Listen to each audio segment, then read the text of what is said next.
I don't know who I am.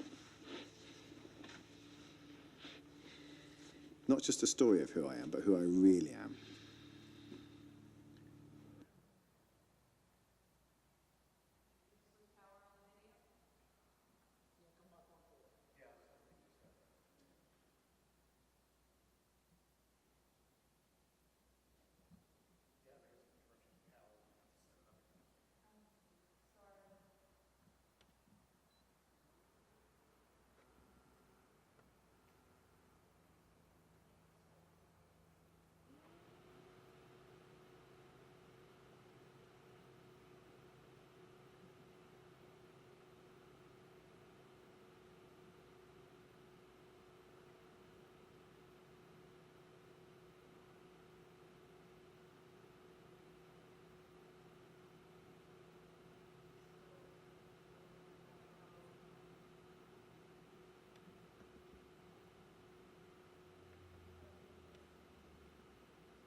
I don't know who I am.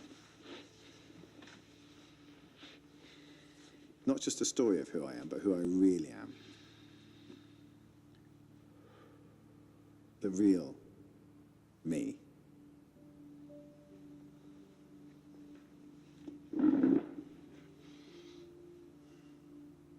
I've been silent for 20 years. 20 years of hiding. I should have stood by him, I should have helped him, we should have done everything together as twins. We're identical twins, bonded. And this thing was so strong that it broke us off. It broke us apart. The secrets I need answers to are in Marcus's head. But they're deep in his head. So it would almost seem reckless in terms of whatever we're going to find when we open the box. It's Pandora's box. You either open it or you don't. But will it help me? It's a chance. It's a chance I'm prepared to take.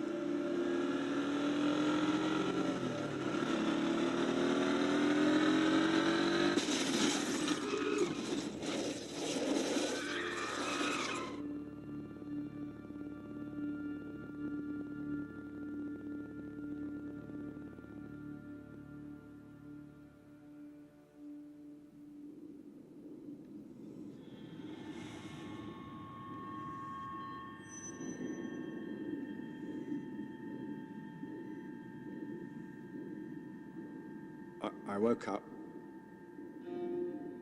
I remember opening my eyes and looking around the room, trying to take in where I am.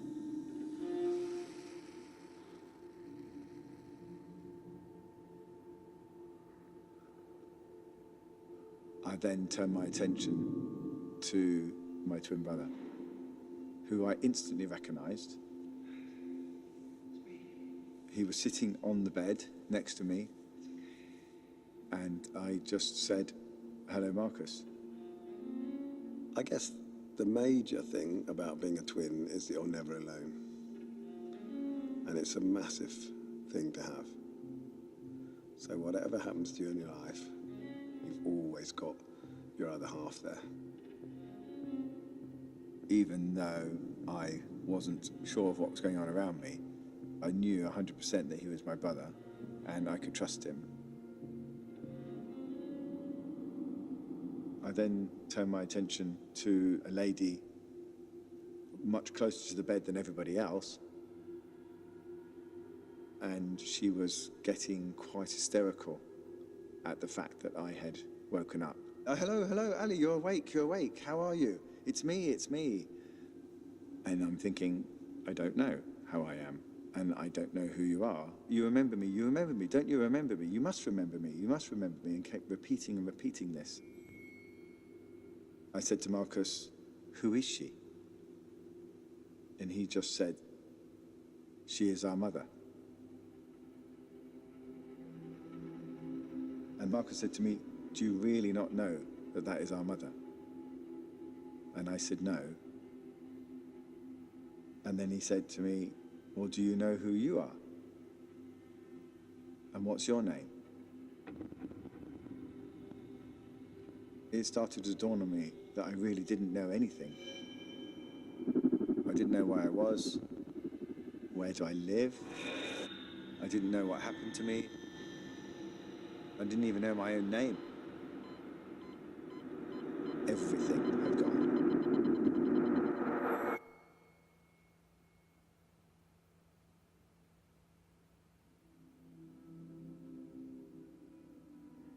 Imagine a black, empty space. You've lost everything in your life, and you start from a blank canvas. Imagine how scary that would be.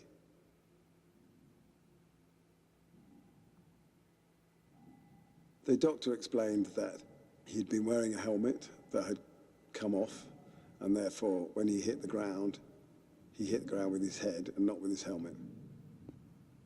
And that had induced him to go into a coma.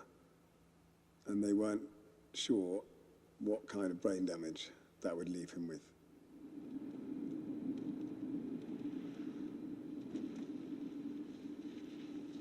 My mother came to pick me up.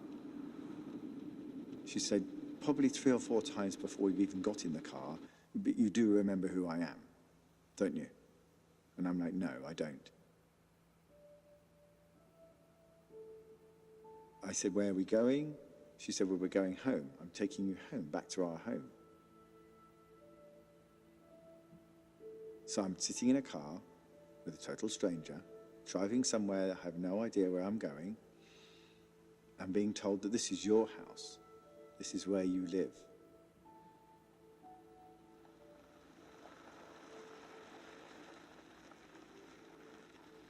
It's got like a gravel drive.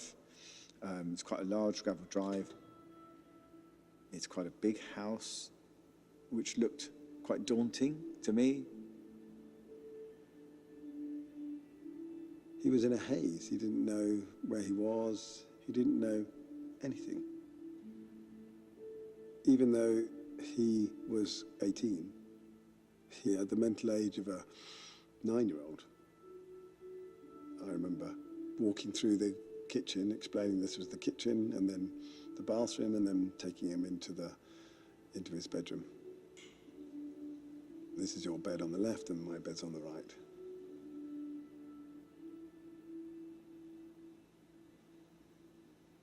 I'm just being told that this is your house. This is your mother. I don't know that.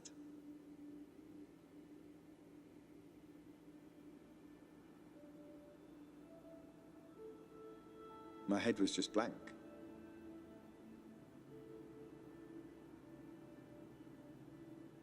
I mean, for everybody else, they're going to remember being on holidays. They're going to remember falling off their bike for the first time and their first kiss, the first time they were in love.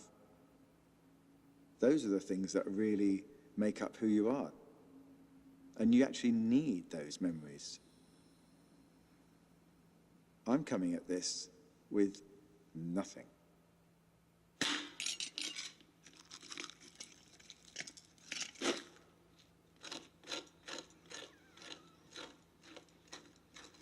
It was quite apparent that my parents didn't know how to deal with me. My father, he was so distant. He didn't hug me or anything like that. He just shook my hand and said he was my father. He never came to the hospital. No. he never came.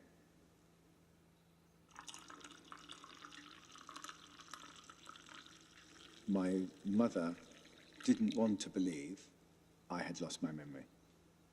It was just, for her, unthinkable for a son not to know who their mother was. And she didn't want to believe it. Can you imagine? Your son wakes up and he's no idea who you are. Any mother would be deeply distressed. It really hurt her a lot. So I was totally on my own in that house with no support apart from my brother. He gets it. He understands.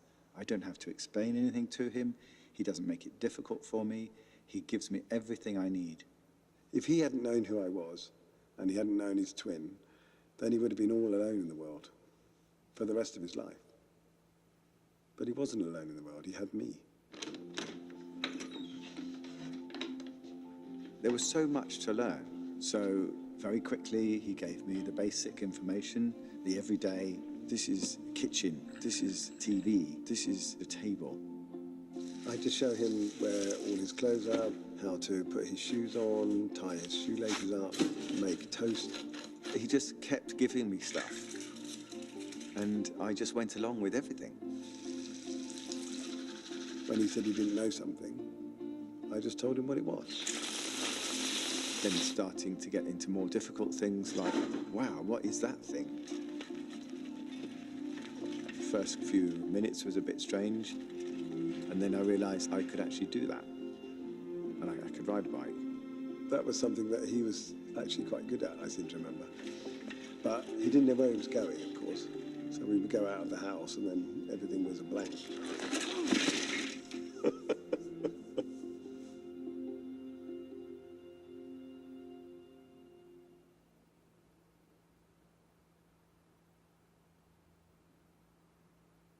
The world seemed very scary. But with him, everything was a little bit easier. TV was an eye-opener for me. All the shows were new, even down to Tom and Jerry. In one way, I'm trying to learn as much information as possible. And in the second way, I'm trying to work my family out and the dynamics that are going on. And there'd be like a perfect Sunday lunch with everybody sitting around the table for OXO Cube. And it looked nice. And I just imagined that must just be how all families are, because I saw it on the telly.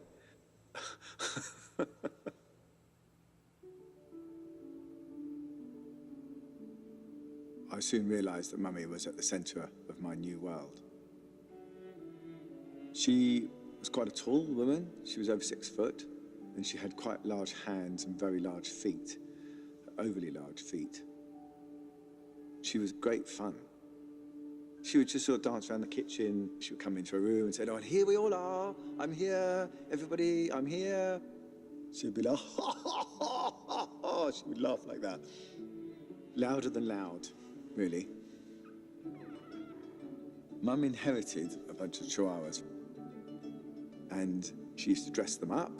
They'd have their own clothes, little hats, little coats, and that was her world.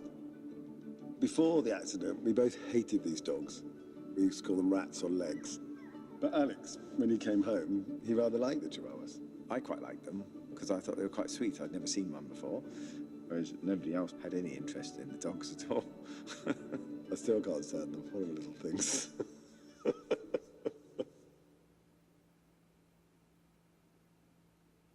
So I've grown up incredibly quickly in the space of a month, from probably a 6-year-old to sort of an early teenager, sort of 14, 15 already, in such speed that now I need to move to another level. And that's when I start asking Marcus more personal questions. Who am I, really?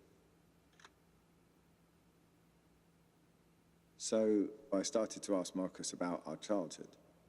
he would say, you know, what family holidays we go on? And I'd say, oh, you know, we would go to France on a beach holiday. Oh, right, was that nice? Oh, yeah, it was great. You know, we used to go to the beach, we'd have an ice cream. You always like to have a chocolate flake in your ice cream. Oh, right, that's nice.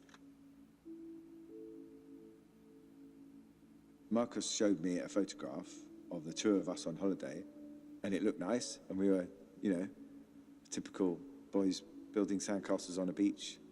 So I just presumed that's what we did every year. He showed me photographs, and I joined the dots.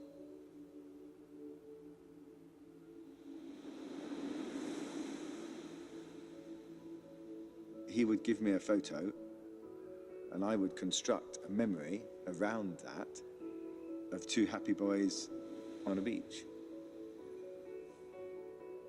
What I was doing was actually re-implanting his memory and giving him his childhood back and answering questions from the very beginning of when he was a baby up to 18. When you've got no memory and you get little bits of information, then just some information about a single holiday meant an enormous amount to me, because that's all I had. So these tiny little fragments became the building blocks for my new sense of self, and life seemed good.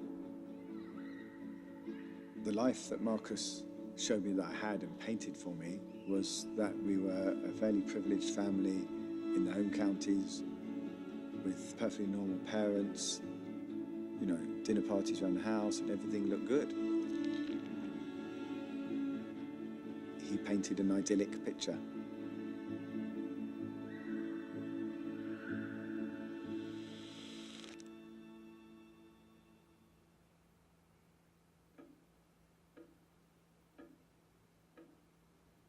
Learning the rules of the house was more complicated. We weren't allowed to go upstairs. We didn't eat with our parents. We weren't allowed a front door key. And from the age of, I think, 14, we lived out in the shed in the garden. In a funny sort of way, we quite liked living in the shed because it was our domain. Yeah, it was a confusing house for me.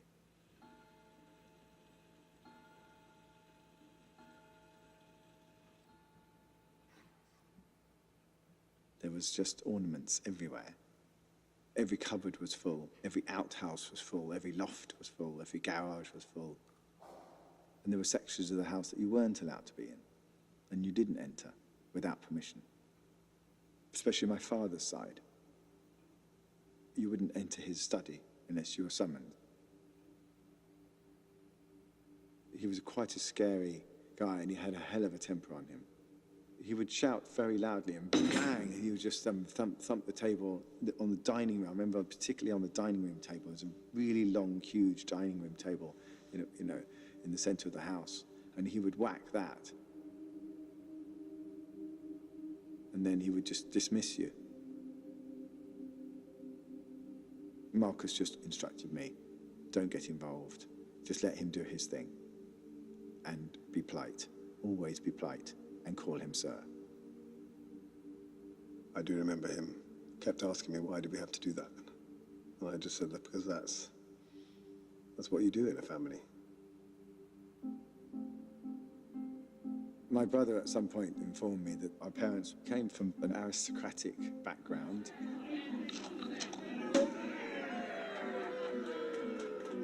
It was perfectly normal for our house to be filled with sirs, duchesses, lords, ladies, and that's how we lived. I never thought, this is odd, because everything was normal for me. It was perfectly normal to have parents like we did. It was perfectly normal to live in a shed. So I was never questioning anything, because what is normal, really? Normal is what you know, and normal is what your family is.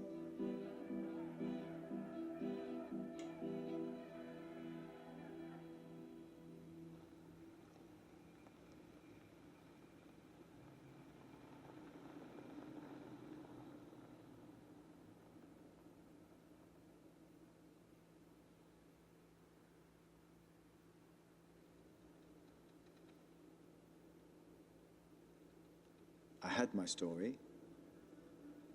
I grabbed that from my brother,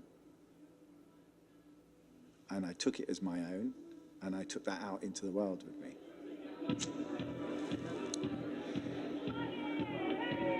After a few months, Marcus decided it was time to meet all my friends. So we go to the pub. That was another huge step.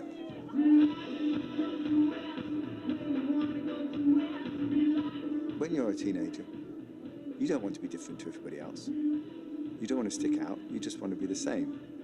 But everybody knows you and you don't know them. And that is quite daunting, really. I got overwhelmed.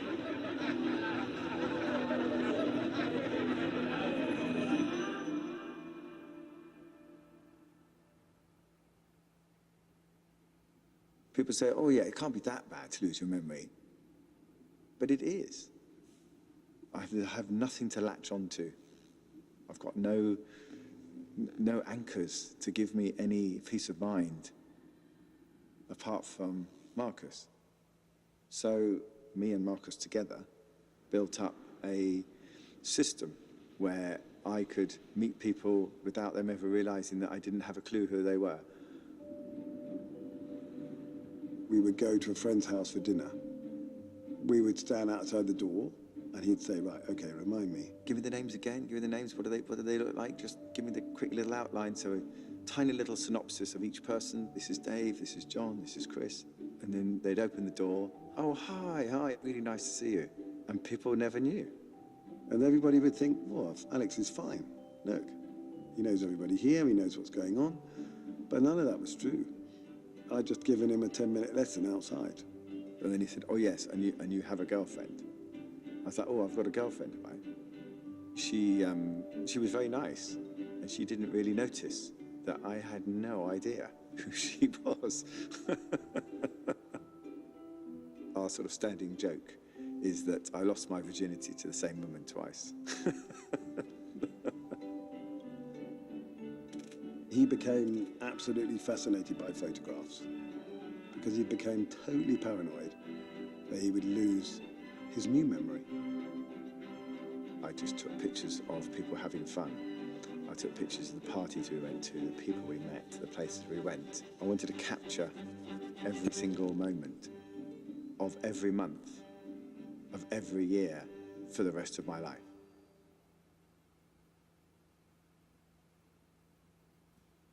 All of us, we take photos of happy times, excluding everything else. We all do that. We take photos of weddings. You never take photos of funerals.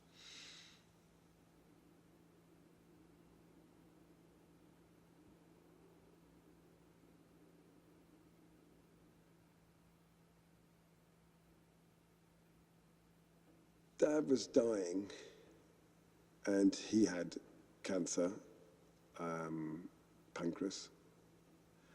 And I remember he called us into his study, and he started to apologize for his behavior and the things that he'd done. He said, would we forgive him before he died? So I said yes. Alex would have said anything. I mean, he was just such a nice boy, and he had such a nice way about him. And then Marcus stood there and said, no, I will not forgive you. And turned around and walked out of the room. I remember walking out of the room with him. And I said, why did you do that? Why would you say no to a dying man, his last wish? He's about to go. Give him forgiveness.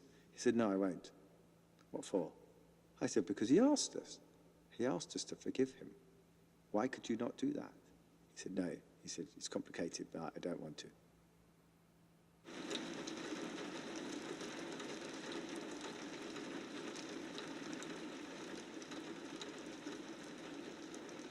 And then a few days later, he was gone.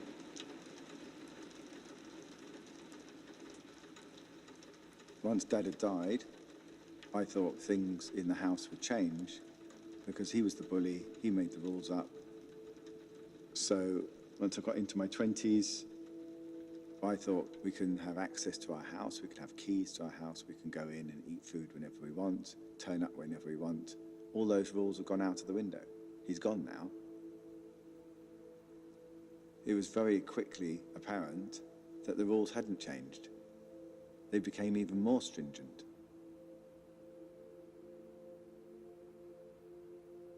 Mum still didn't want us to have a key. But I asked Marcus about it and he just told me not to worry. So I didn't.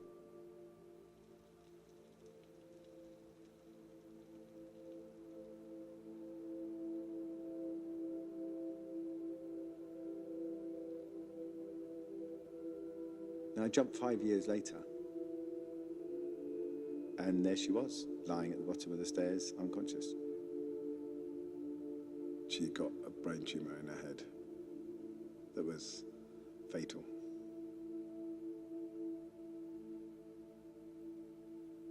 I found the whole thing very upsetting.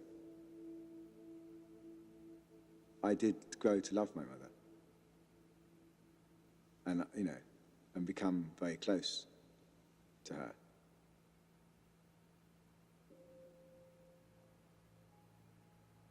She said that she would miss us and that she loved us. And it was at that moment she slipped away. I just cried for quite some time. But Marcus didn't. No emotion at all. I felt nothing. I didn't feel any guilt for feeling nothing. I didn't feel sad.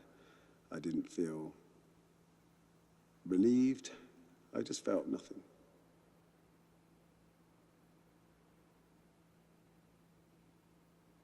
I know my brother inside out. We are twins. We know everything about each other. Yet he has handled this situation in a completely different way to me. And it bothered me a lot.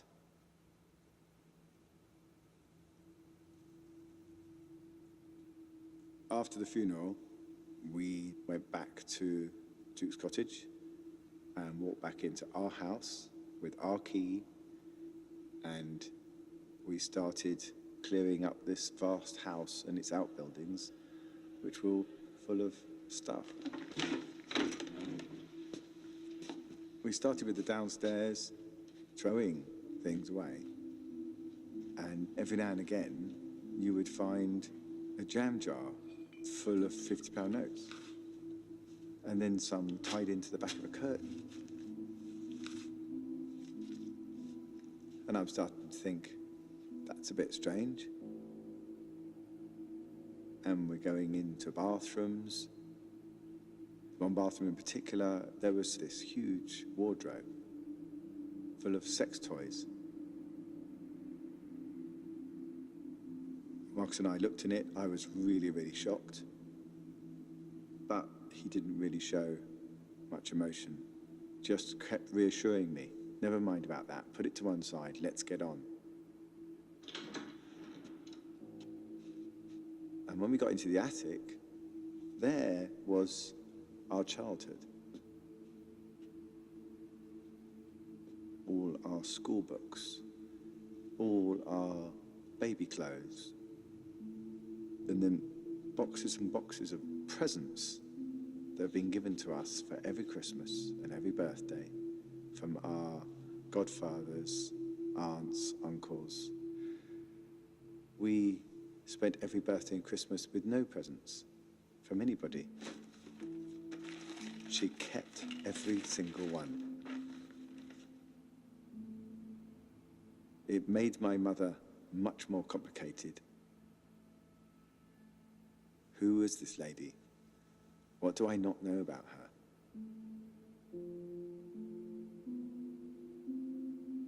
And we started clearing Mummy's room.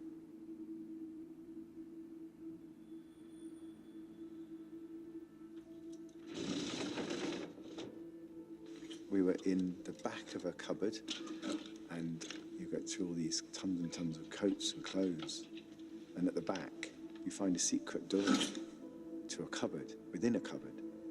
Of course, it's locked, so we have to find a key.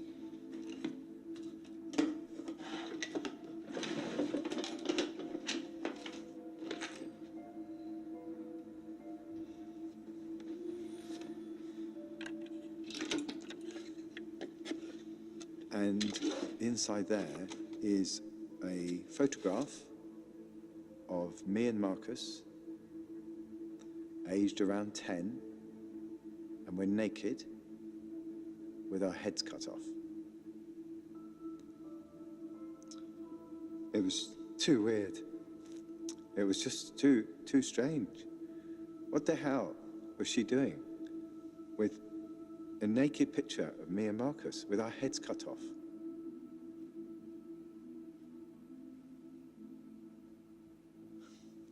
I just didn't know what to do. I didn't know what to do.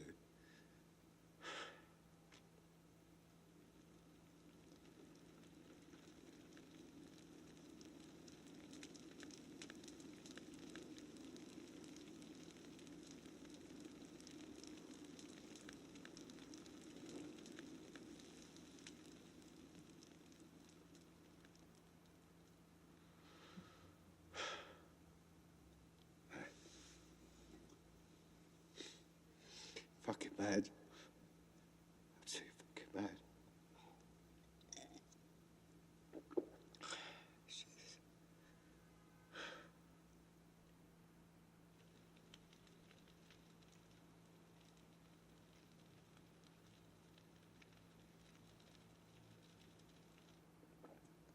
Can I have a cup of tea?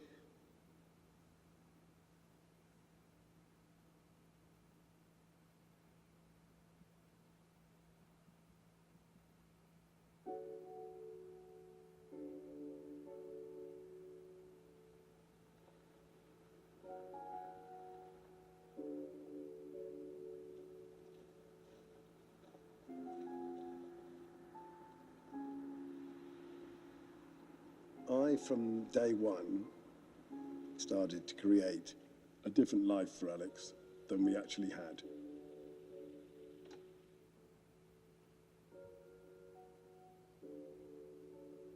I painted a picture of a normal family. We lived in a nice house. Our parents were nice, decent people. But none of that was true. It was a fantasy that I was creating for him. And the longer it went on, the bigger the fantasy.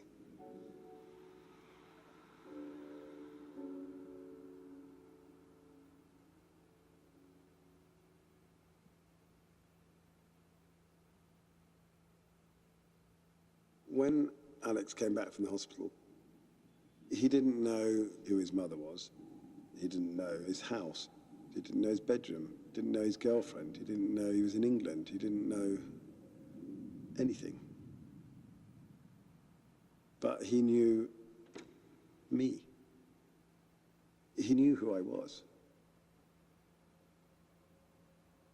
If you've only got one fact in your mind, one thing that you know 100%, one thing that is yours, of your own, not that something that anybody's given you, you then build everything around that fact.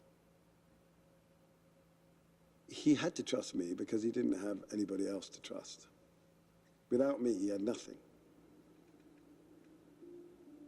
So I started off when he got home with the basics. Who are your parents? Where's your room?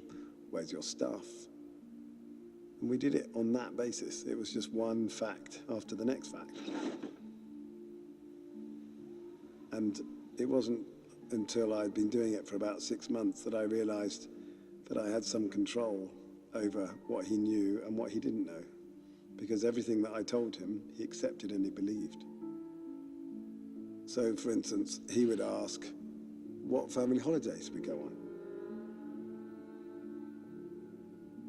The truth was, we didn't go on family holidays.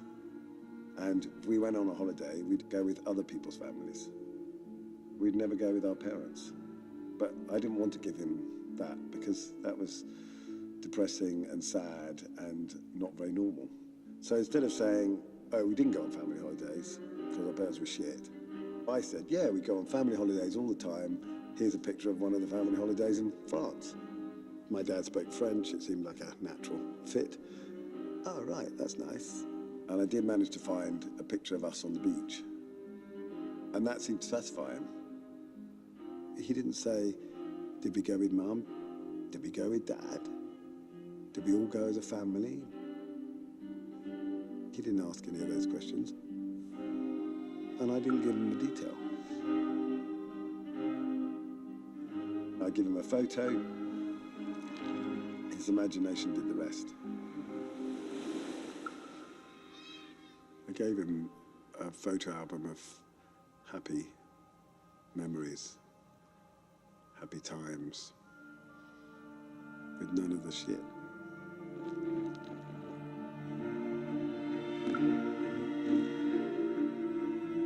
I tried to not make anything up. I just left stuff out.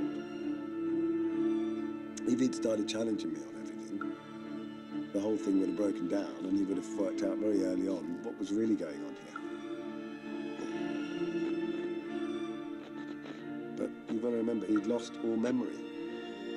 So I wasn't being challenged at any point about anything. So if I said we went on a family holiday, we went on a family holiday. Period. He didn't ask again. And I did that all the way up until he was 32 years old.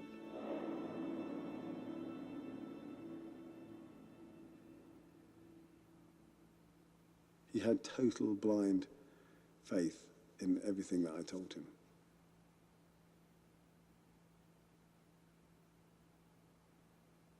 That's the key to this whole thing, is the word trust. I had no reason not to trust him or question him.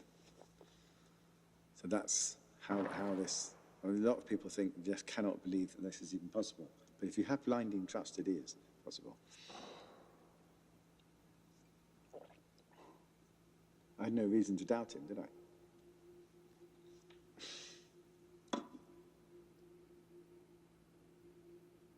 To start with, it was quite simple, because I had all the answers.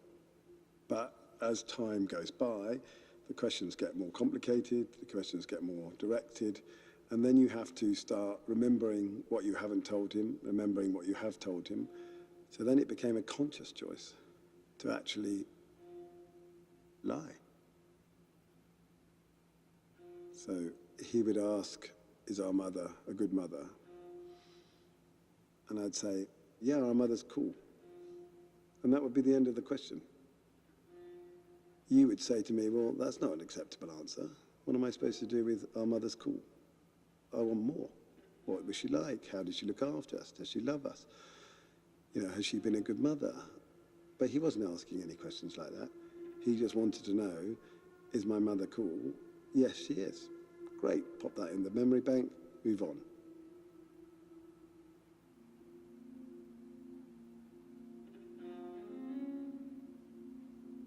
It's amazing, I never noticed that the stories didn't line up. I cannot believe I never stopped to say to him, that doesn't all fit together. Right in my entire 20s, I never questioned it.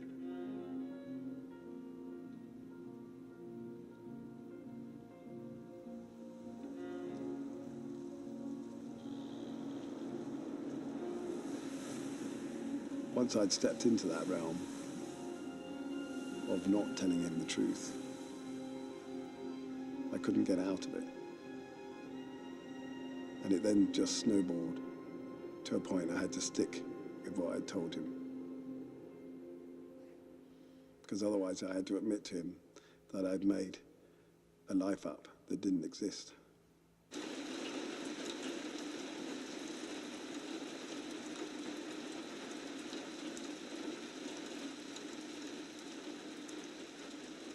Lying to my brother has a toll on you. And it alters the way that you feel about yourself. I was lying to my best friend, my partner, my other half, every single day. And the guilt of doing that is so big. But telling him the truth was 1,000 times worse than telling him a lie. So I was damned if I did, and I was damned if I didn't.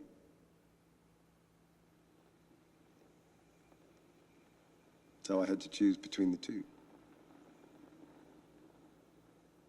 And so I chose, in the end, to never tell him the truth of what happened in his childhood.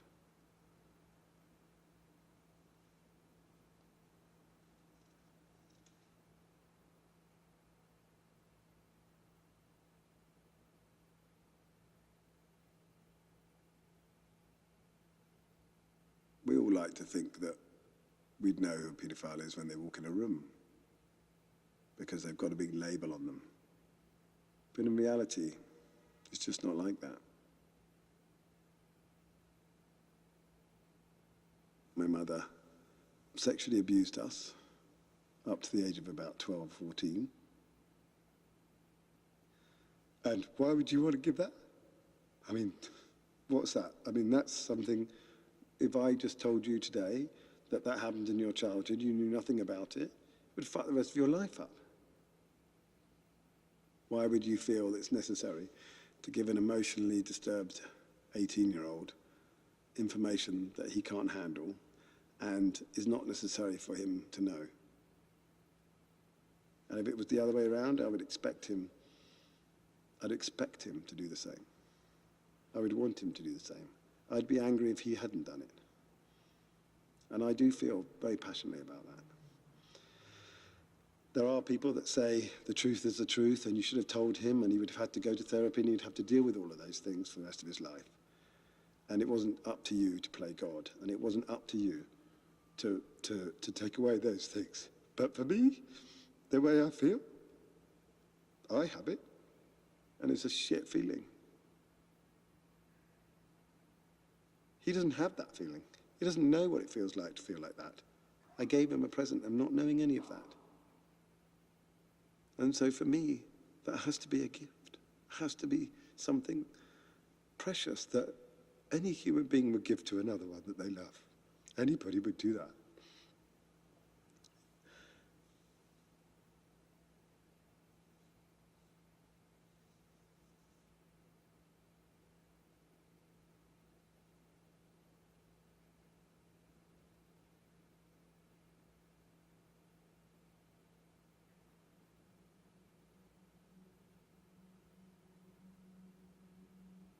I had been living this life for Alex for so many years, doing all of the things that I was meant to do that fitted the narrative that I'd been giving him.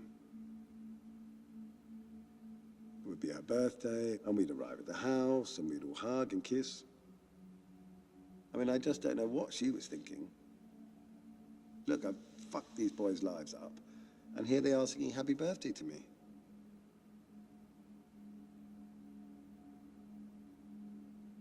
We'd make a cake, and we'd all make a fuss, and we'd sing, and we'd do all of the things that you're meant to do in a family.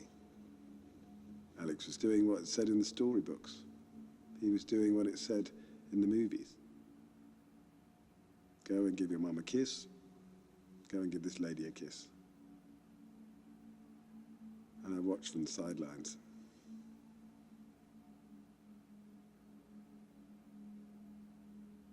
The pain and anguish that was going on inside me was explosive.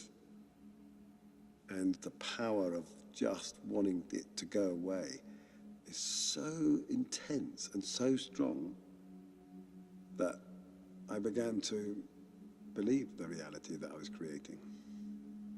I needed to feel that actually it had never happened to me. Alex lost his memory by accident, and I lost my memory voluntarily.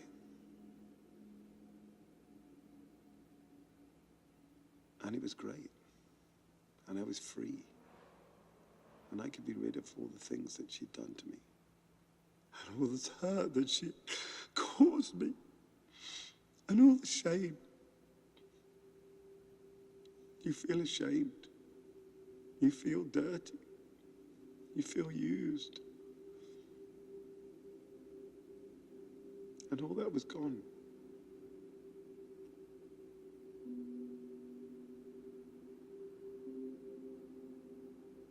I then suddenly had a nice childhood. I then suddenly had nice parents. I then wasn't abused. All of these things never happened to me either. So I was helping him not to have that childhood, and I was helping myself at the same time. And it was magical. If I closed my eyes and really concentrated, of course it would all come back. But on the surface, on a daily level, I lived in the same circle as him. So it was a circle of convenience for me, and it was a necessary evil, lie, whatever you want to call it, for him.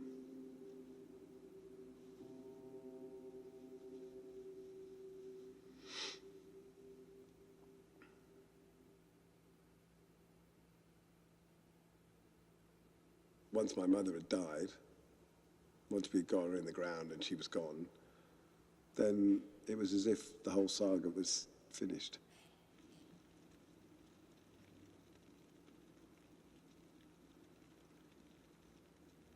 When Alex found the photo, he was experiencing confusion. When I found the photo, I was experiencing the horror of what had happened to me.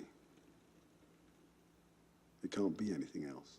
It can't be an accident. She couldn't have slipped with the scissors and chopped the heads off. It was something macabre and disturbing that needed to be put back in a jar instantly, or risk falling into the abyss. That photo changed it for me. I just walked straight into the kitchen. Marcus is standing there, and I said to him, were we sexually abused or not? And he turned round and he went white. He didn't know what to do. He turned round, had a cup of tea in his hand, and it dropped out of his hand onto the floor. In that split second, the whole circle evaporated instantly. And I'll never forget it, because I knew the game was up. And he just looked at me. He was silent. He nodded. He just nodded a yes to me. He didn't say anything. He just nodded. And then he turned around, put his back to me, and walked into the garden.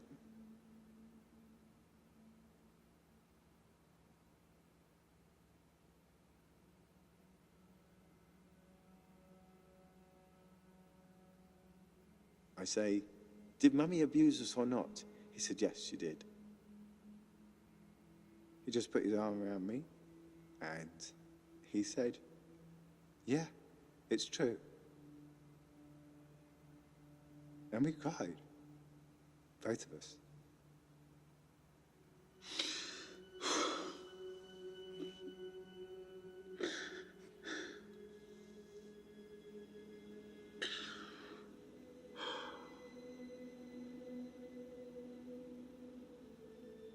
I just cried and cried for days. For days, days. And I just didn't know what to do. I didn't know what to do.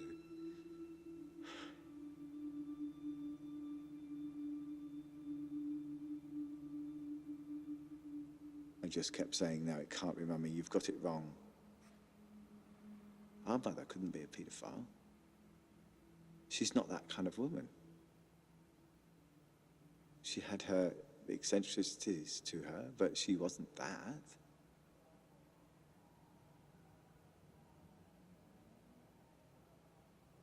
To my knowledge, my father never abused us. And as much as I hated him because he was so horrible, I don't believe he ever knew that my mother was abusing us. I would like to think he did, and he should have done something about it, but he didn't. She had that amazing ability to almost hypnotize people around her and get them to do what she wanted to do. Everybody thought she was amazing and lovely, when underneath she wasn't. Underneath she was a very complicated and cruel person. As hard as it was to accept what Mummy had done, it was much harder to accept what Marcus had done. That my own twin had actually lied to me. The one person that I absolutely trusted 100% has now betrayed me. I was angry with him, really angry with him for the first time ever. I was angry with him that we knew everything about each other and we had no secrets. We do everything together. Yet, behind all of that, he still had a secret. How could we have secrets? We don't have secrets. We're twins. We're identical twins. We're joined. Secrets is not something that exists and has no place in our relationship. And yet, here it is. I was almost free of it. I genuinely got rid of it out of myself, out of my head. And Alex had just fucking taken it from this place that I worked so hard to put it and just dumped it on the table. In 1 second, just like that. I challenged him on it, and he just quite simply said that he wasn't prepared to talk about it. He said there was sexual abuse. And that was it. That was all he gave me. He'd come and ask me, I'd say nothing. He'd come and ask me, I'd say nothing. He'd come and ask me, I'd say nothing. I'd gone into shutdown. You know what? I've given you the one piece of information. I said yes. That's all you need to know. And we never spoke about any of it. I couldn't cope. I simply could not cope with the pain, with the kind of anguish of, I didn't have the tools to deal with it. I just wanted to run away and hide in a hole. And that's what I did.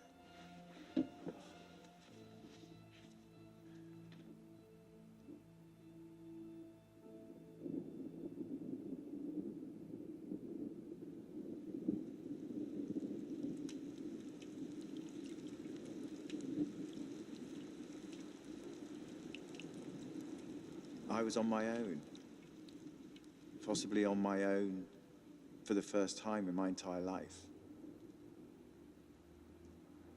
I had lost my twin, my one link to my whole existence.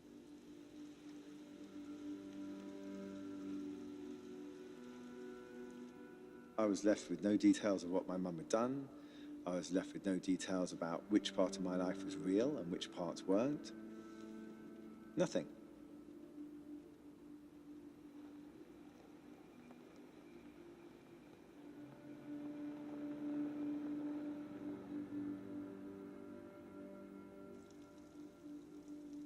What made this so hard was that I built my life around what Marcus had given me.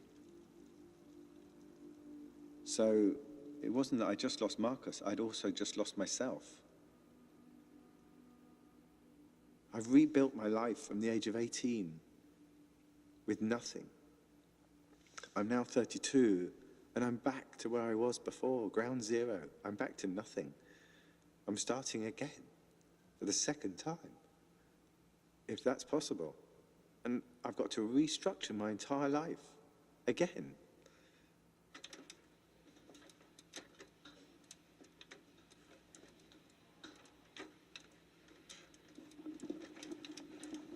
So I started trying to find out who my mother was,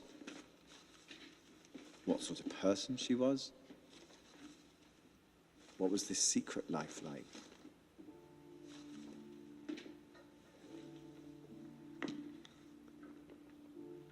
And that was almost an obsession. I started piecing things together. I started finding newspaper clips of my mother when she was a debutante. I started finding, any pieces of information.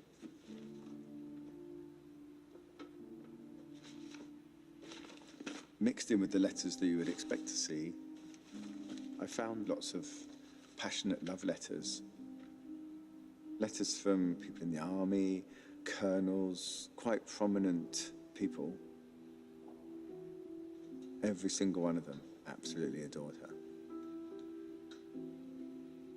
I started to realize that her whole life revolved around sex. She had some sort of spell over them.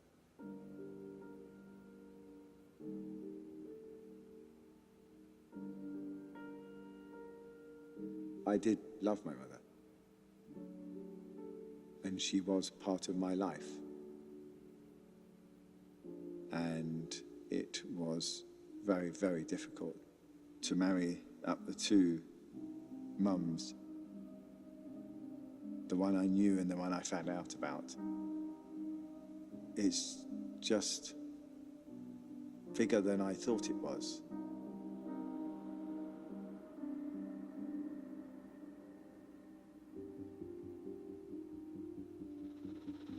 It sent me into an unbelievable spin.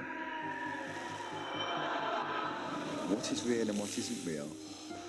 What if the whole damn lot is a made-up story? Nothing makes sense.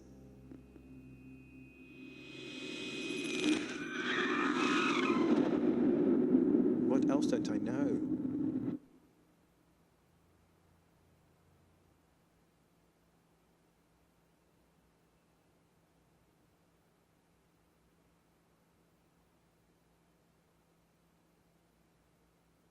I got so down and so depressed and so confused about who I was. I even had suicidal thoughts. I just couldn't cope with day-to-day life.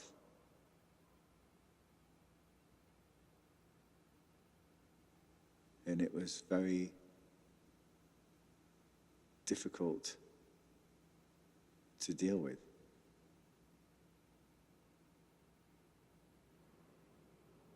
One of the big things that saved me was meeting my wife.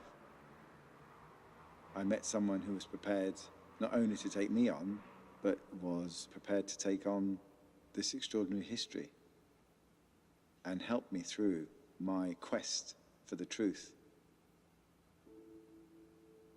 So we got married and we've had 2 children. And Marcus also got married and he's got 2 children. And we both got on with our lives.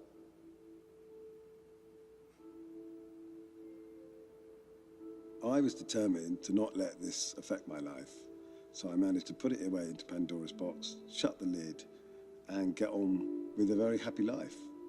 I've had lots of fun, I've had amazing relationships, I've got an amazing wife, I've done all these incredible things in my life without having to deal with any of that stuff. I just locked it away.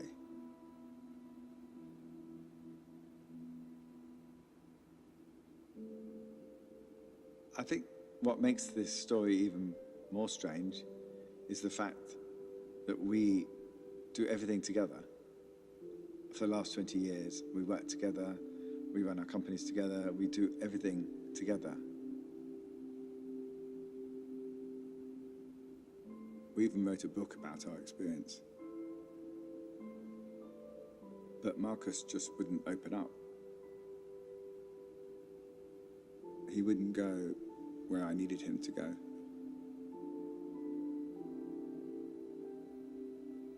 I had questions, and I needed answers, and he wasn't prepared to give them to me, and still hasn't to this day.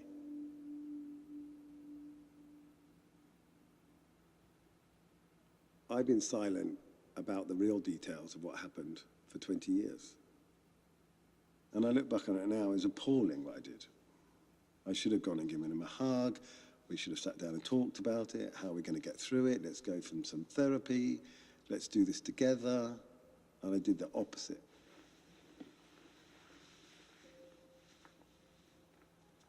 I left him to hang out and dry all on his own.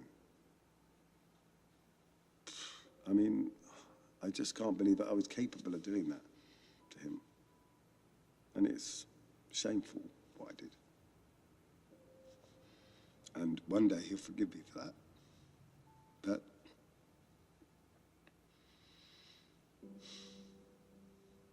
it's too much. Too much.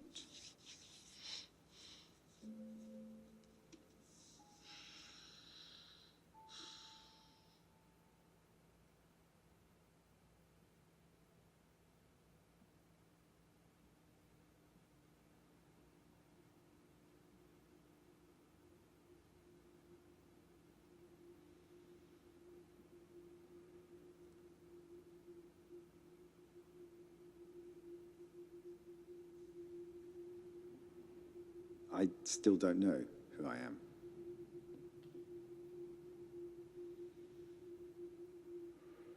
What I need my brother to do now is talk. So I can work out what is real and what isn't real. I need him to give me the last piece of the jigsaw puzzle. What really happened back in that house all those years ago.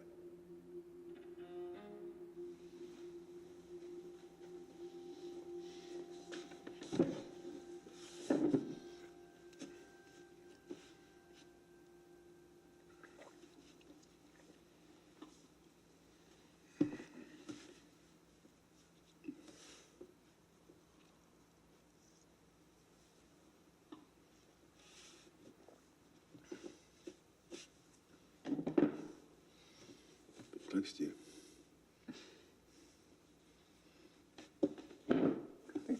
Yeah, just a tad.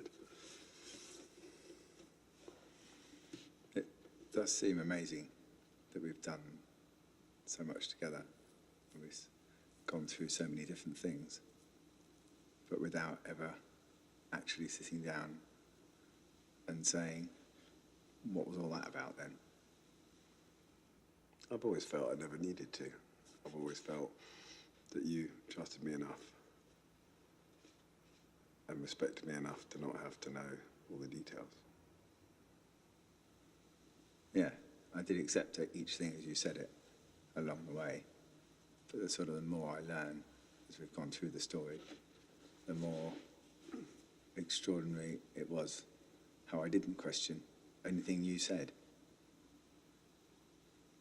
And the cost to me personally was enormous.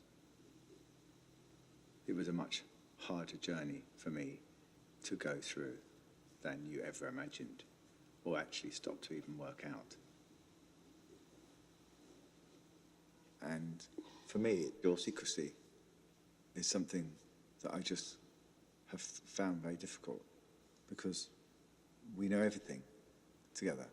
We're identical twins, we understand things together, we link together.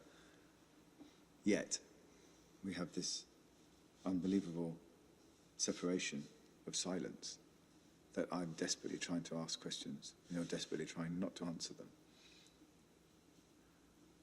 And for me, I feel that once I've got it, I can stop my journey. Do you see what I mean? I need to stop my journey. I need to stop searching. And you can finally be rid of it at the same time. So we've both got something to gain from this, just as much as each other. I know we have. You know. And you've got to understand that once you came to me on that day that I'll never forget, and you asked whether our mother abused us, and I simply said yes, but nothing else. I thought that was perfectly adequate, and you could get on with your life with that.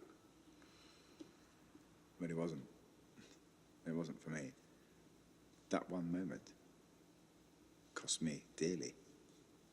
Well, it cost me pretty hard, Alex. Because by giving that to you, I then had to give it all back to myself, which I'd spent fucking years getting rid of. Burying and burying and burying and burying it. Silence, silence, silence. Yeah, but it allowed me to have a free life, as you were having a free life, free of child abuse. When I took it away from you, I took it away from me. You don't understand that? I've been silent for me. For me. If I gave it to you, I had to give it to me. And I have not been ready to break the silence. A silence is a lie. I have been lying to myself for 20 years that I was abused. That is my defense mechanism. It is a lie. Being silent is a lie. And telling you what you wanted to know is breaking the silence. Any of the information? Anything, Alex. Anything more than, yes, my mother abused us. I gave you the information. You asked me a question, I told you the answer. Everything else is off the table. I couldn't cope with it anymore. Don't you understand, Ali? No, I didn't understand. That's why. I didn't understand. That's why, Ali. I couldn't do that. I was too much of a coward. Totally and utterly too much of a coward to give you anything. Anything. So I spent 20 years searching for it, driving myself mad, spending hours talking to people, finding things, scraps of information. It ran and totally ran my life. But why couldn't you let it go? Why couldn't you accept it? I couldn't. I just could not let it go.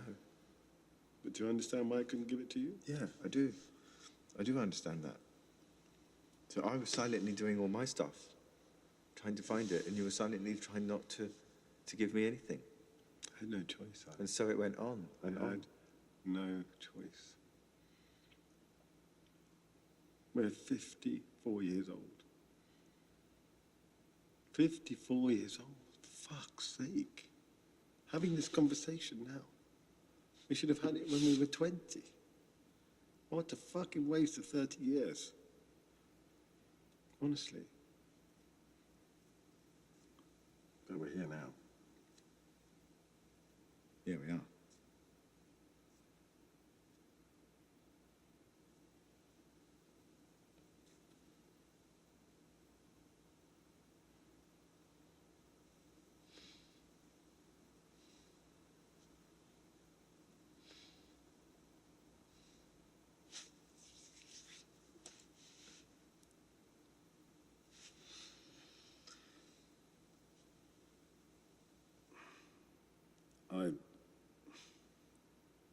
I don't think I've got the strength to tell you to your face what really happened.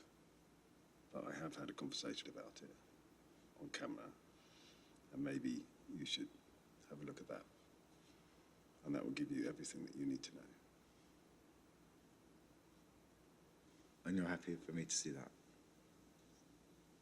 I'm not saying I'm happy. I'm feeling that I have a necessity. This is a necessity, Alex. We've come to the end of the line. You look at it. But I just can't do it to your face, Alex. I'm going to go away and let you watch it. And then we're done. Okay? Are you ready to do that?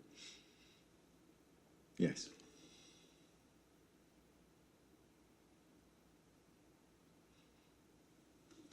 No, you're making me very scared now, but... I don't really understand why you need to see it. I still don't get it. So we can be fully connected again, okay? I guess so. I need the lie to stop. And I need my life to be real. My life is not real. My life is the one you gave me, Rocky. My life is what you wanted it to be. My life has been dictated by you. I need something to, I need to own this. Okay. Okay? All right.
never told a living soul about what happened. I barely told myself what happened. So you're asking me to give you something that I've never given to anybody in my life.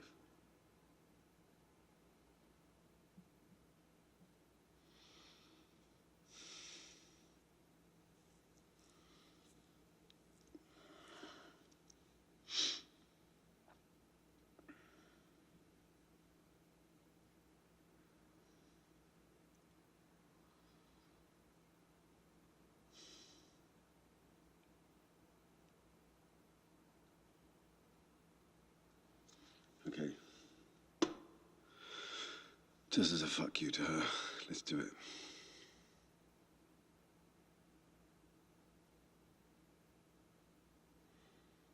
My mother would take us into her room. She would take us into her bed. She would make us touch each other. She would make us play with each other. She would touch us. She would masturbate us. She would do things that no mother should ever do to their child. And then she moved on. Not only did she want to do those things for her own gratification, she then passes around to her friends. So she would drive us to friends' houses, have dinner and a glass of wine, and then leave us there. Never together, always on our own. And then some strange man that I'd never met and I never knew would take me into his bed and touch me and rape me and violate me for his gratification. And then in the morning, my mother would come and pick me up and drive me home. Never speaking, never talking. What did I do in the car? I was silent and I was quiet. Always silent, always quiet. And then it would happen again and again. And then she would take Alex away. I would be lying in my bed, in my room. Alex wouldn't be there. He's my twin. He would be staying with a friend. And this was something that was a normality in our life. This was something we grew up with. And we accept it. Children accept it. Children will accept anything because they love their parents. And they think that what their parents is doing is part of growing up. We don't have the capacity to feel that we know it's wrong. And even now, all these years later, I think to myself, fuck you, mother. How fucking dare you think that you can do that to me? But she's gone. She's died. She's got away with it. And I can't say that to her. And I regret that. I bitterly regret that. But now I'm speaking out. Now I'm telling you. I've never met you all. I don't know who you are. But you know who my mother is. And you know what she's done is wrong. And that's very powerful. And I need that. We all need that.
I knew some of that. I guessed some of that. I thought about some of that. I just didn't know the magnitude of it. I didn't know it was as big as that.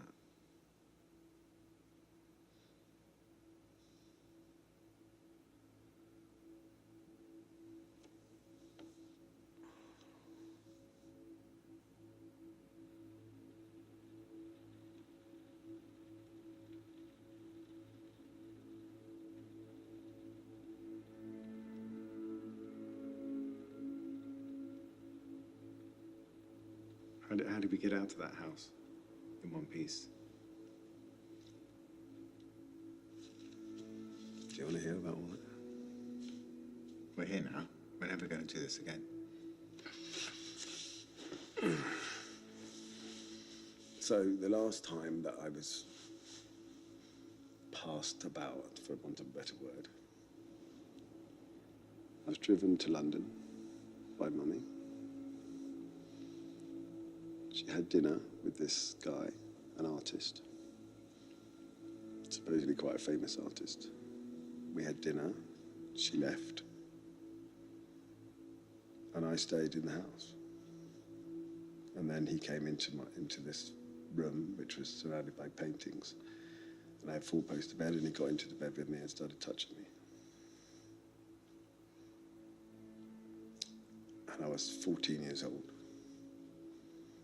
And once he got down to my genitals, I sat up in bed and I said, no, I don't want this. I don't like this. And I pushed him away, and he got very aggressive, and I managed to get out of his house. And I got home. How did you get home? How is that even possible? I walked down to the tube. I jumped on a tube with no money, but you could do in those days. I got onto the train with no money, and I walked home.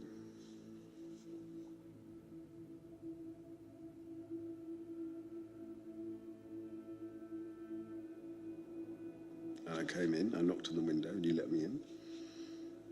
I got into my bed, and I went to sleep. And the next day we carried on. Well, what the hell did Mummy say to that then? She didn't even know you were in the house? Nothing. I came up in the morning, we had breakfast. She looked very surprised that I was there. And I looked at her, and she looked at me, and it never happened again. And that was the end of it, Ali. Without saying anything? Without saying it.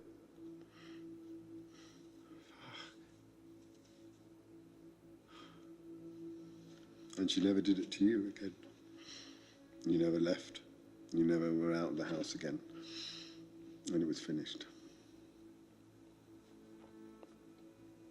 That's how it stopped.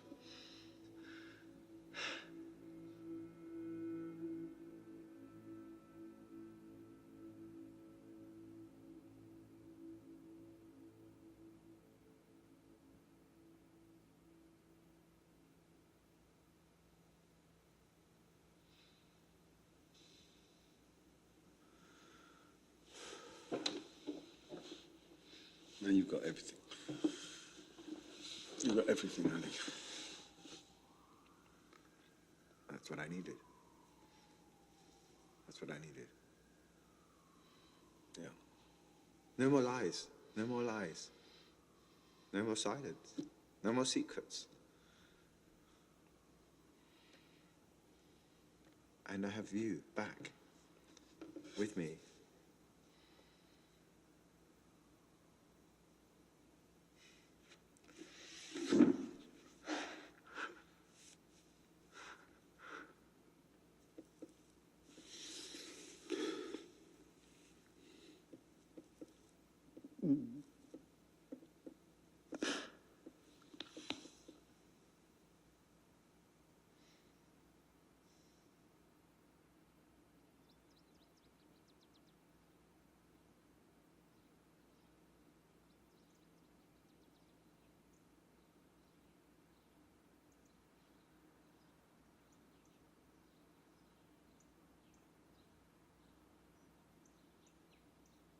There is no way for me to repay him for what he's done.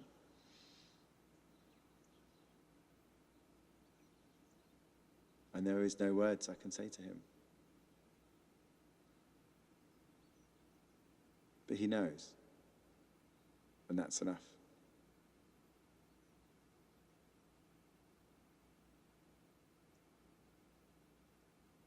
It's over. Finally. And we move on.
I'm very impressed. My favorite Yiddish word is Sitzfleisch. Do you all know what Sitzfleisch is? So in Hebrew, it's savlanut. In English, it's patience. Sitzfleisch literally, it means to be here. And to be here, you were here early, then you watched the film, now we're going to do a service. It's very impressive. Sitzfleisch literally means the meat that's on your backside that allows you to sit through things and do things and wait and be patient. So it's very graphic, but it's Sitzfleisch. You have great patience and kavana. It's very impressive. Stuff isn't for sissies. What's that? Stuff isn't for sissies. Yeah, no, absolutely not. I'm going to start on page 104. And we're going to do this in A minor, my friend.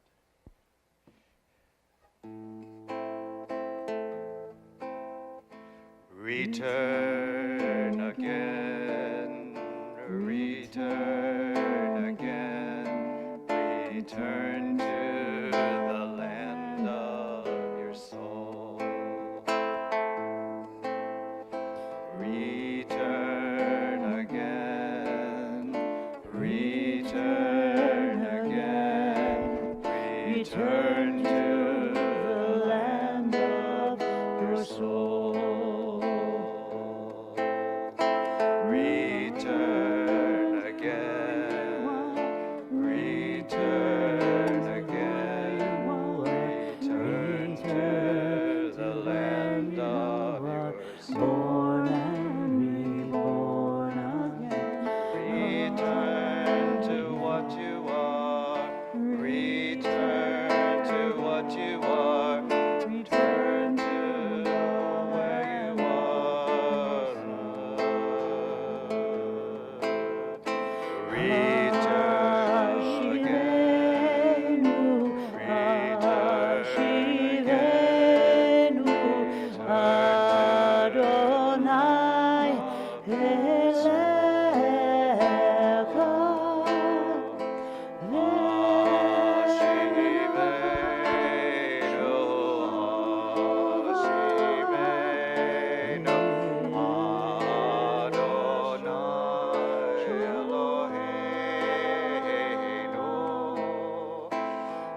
Last sliver of the moon, the waning crescent small and slender, glowing in the east. At the end of the journey, a curve of silver barely there that fades away with the dawn. Faintest light the eye can discern, like the soul within me, barely there. Waning and weary as the year winds down. And at the end of the journey, the old moon flickers out, and the darkness awaits the new. Now in the stillness we can feel it being born, reminding us the horizon will be bright again. The waxing crescent will rise, heal our hearts, gather us in from the darkness, and restore the light within us. In the middle of page 107.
God is my light and my life, my refuge secure, whom shall I fear? God is the stronghold of my life, of whom should I be afraid? Just one thing I've asked of God, only this do I seek, to dwell in God's house all the days of my life, and to behold divine sweetness and beauty, and to gaze in delight at God's temple. So forgiveness, as we were just talking, is of course a key phase in the spiritual work of the Yamim Noraim. And part of what we're doing tonight is laying the foundation such that forgiveness is an easier, lighter, clearer path in our lives. So I'm inviting us all to go on a little forgiveness journey. And to do that, I want to invite you to place an imaginary backpack, a conflict, a relationship, a person, a situation that's pulling on your mind, on your heart. And I want you to feel its weight as you shoulder that backpack. Feel it. Feel it weighing on you. Now the invitation is to climb an imaginary ladder. 10 rungs. Each rung having a different name, a different quality. And so with each rung, the invitation is to take one breath in and one breath out as you imagine putting a foot on each rung. The first one, manifestation. Breathe. 2, choice. 3, humility. 4, truth. 5, balance. 6, discernment. 7, loving kindness. 8, compassion. 9, imagination. 10. And you step from the top rung of the ladder and into a place that you recognize as being totally safe. Maybe it's a place you've been before, or maybe it's a place you've never been. But imagine the details, see them. Light, color. How does it smell? What do you hear? And in this place, take off the backpack and just sit for a moment. Take a few more breaths.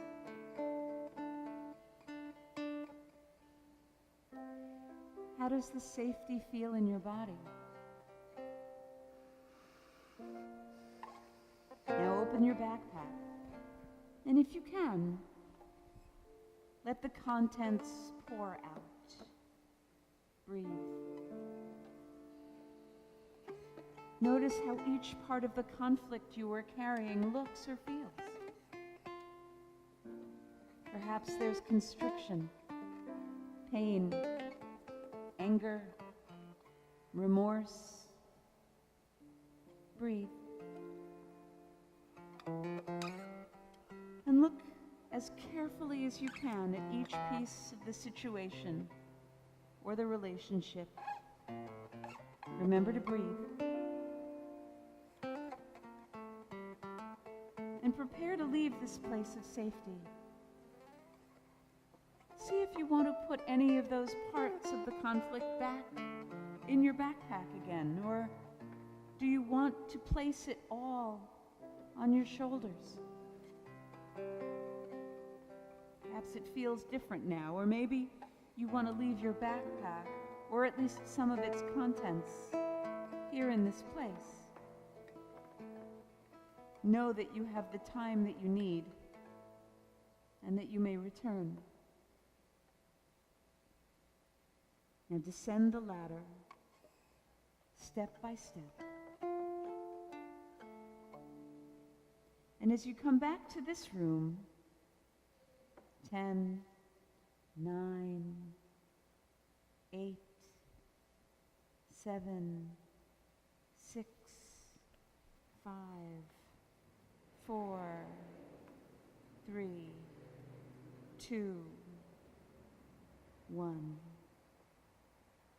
Ahad sha'alti, just one thing we ask. Page 108.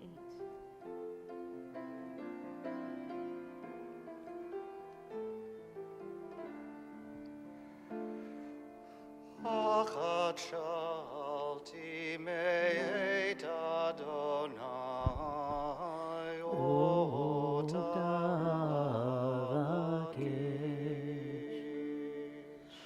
Ahad sha'alti me'et Adonai otavakesh.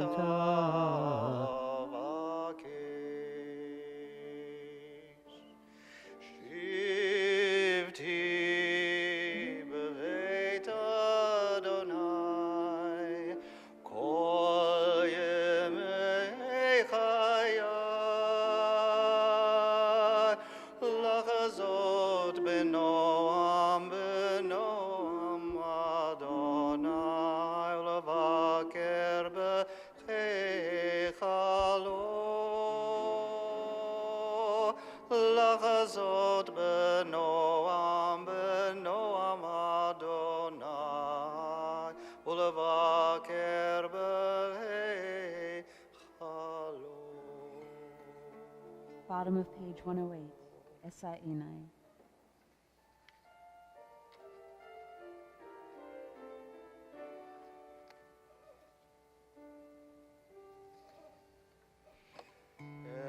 Esa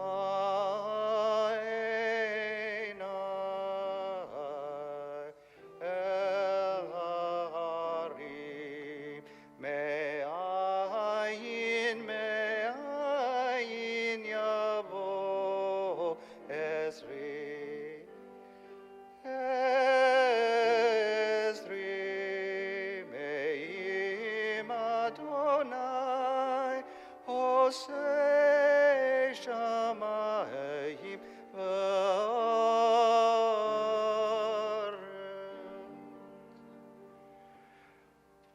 Page 111, Shomer Israel. One who watches over us. Shomer, Shomer Yisrael, Shemo She'erit Yisrael. Shomer, Shomer Yisrael, Shemo She'erit Yisrael. V'al Yovad Yisrael, V'al Yovad Yisrael ha'omrim, Shema Yisrael. Shomer, Shomer goy echad, Shemo she'erit am echad. Shomer, Shomer goy echad, Shemo she'erit am echad. Ve'al Yovad goy echad, Ve'al Yovad goy echad, Yachadim Shimcha Adonai Eloheinu Adonai Echad Amba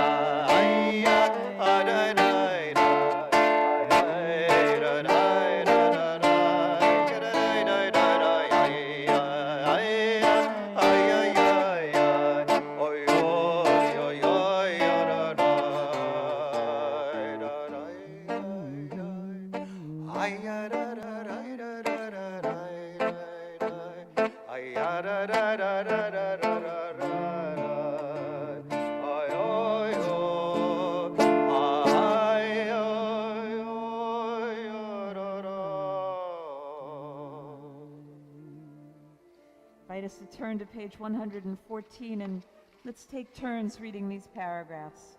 We'll read responsively. Master of wonders, mother of souls, forgive the darkness in our hearts, our loss of hope.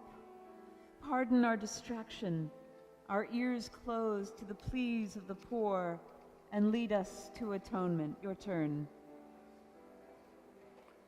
Mother of souls, our circles of secrecy, knots of guilt, shame, and anger, webs of betrayal and greed.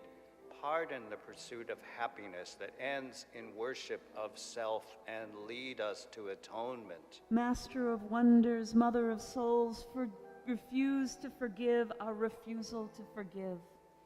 Release our grudges, hatreds, and feuds. Puncture our stubborn self-righteousness and lead us to atonement. Master of wonders, mothers of souls, forgive our vanity in a universe of awe, our complacency in a universe of need. Pardon our failure to thank, praise, and salute every soul and every star, and lead us to atonement. Master of wonders, mother of souls, forgive our disregard and insolence, our distance from loved ones and friends.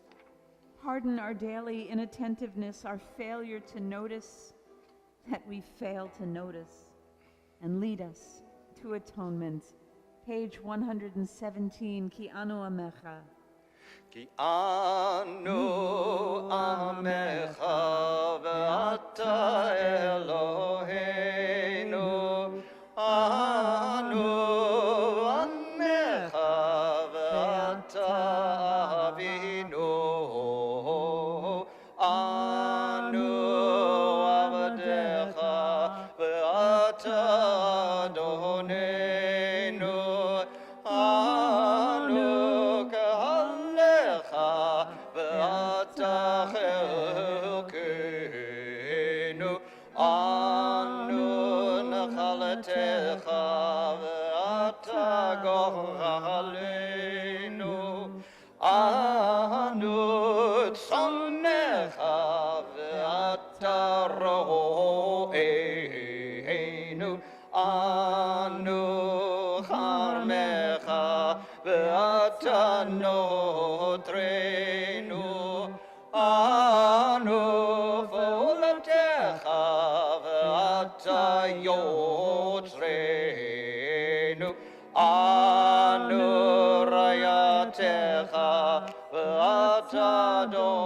עודנו, אנו סגולתך, ואתה קרבנו, אנו עמך, ואתה מלכנו, אנו מאמירך, ואתה מאמירנו.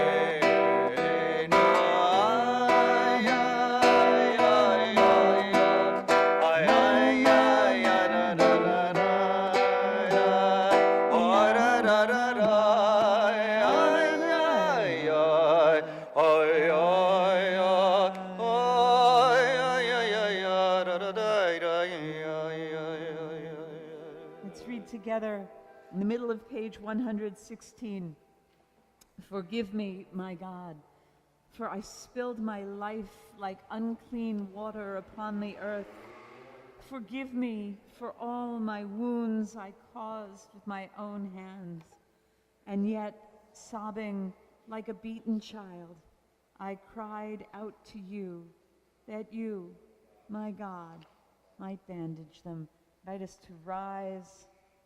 Turn to page 120.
ורב חסד באמת, נוצר חסד לאלפים, נושא המון בפשע, וחטאה ונקה. All together. Adonai, Adonai, El Rachum v'Chanun, Erech Apayim, V'Rav Chesed ve'emet, Notzer Chesed la'alafim, Nosei Avon v'Pesha, v'Chatah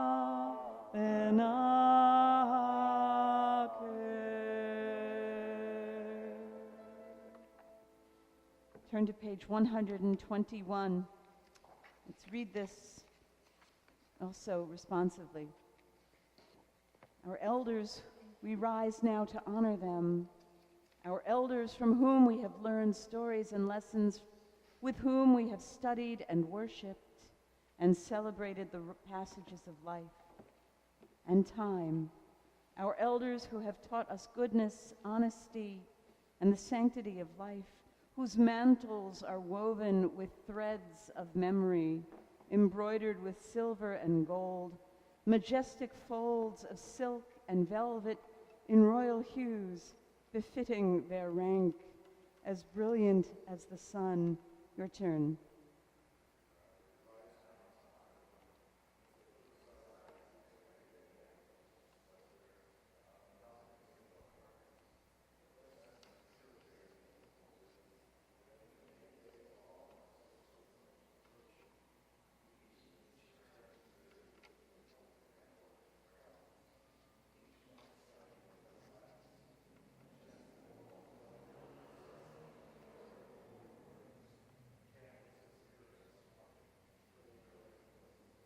The holy season has now begun, and the elders in their yontif clothes stand proud and tall before us, beacons of wisdom and light, reminders of the holiness we seek on this new day in Elul.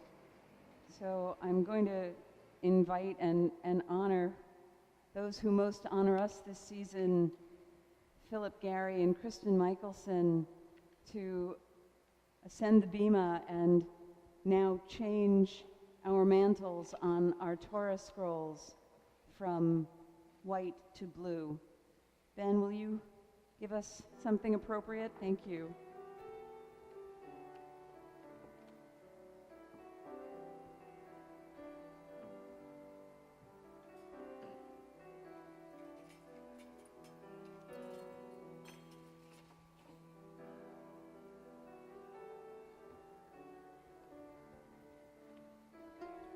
Why don't you take it and bring it over to this table right here.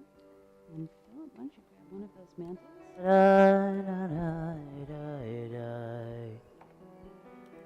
And probably better to go around one side and pull it off. Pull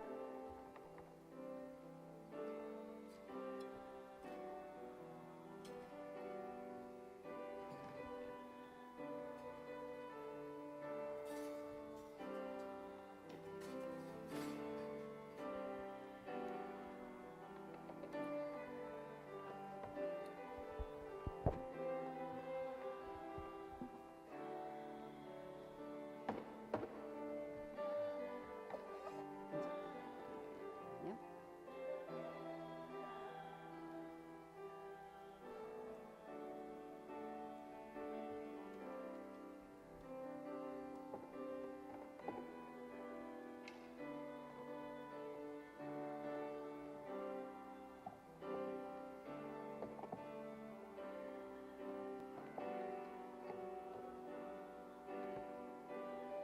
Careful.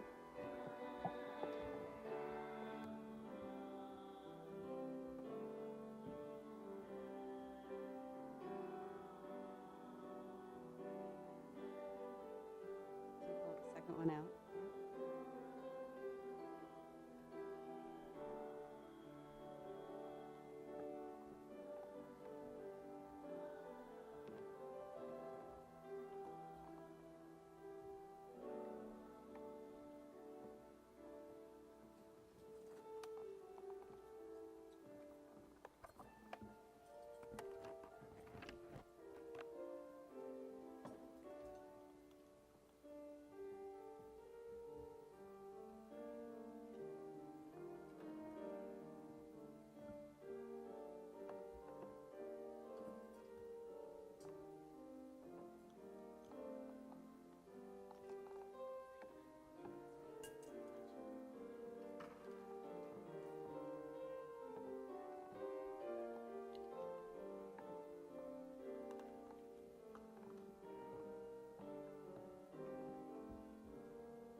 We turn to page 123. Eitz Chaim Hi. Ki lekach tov.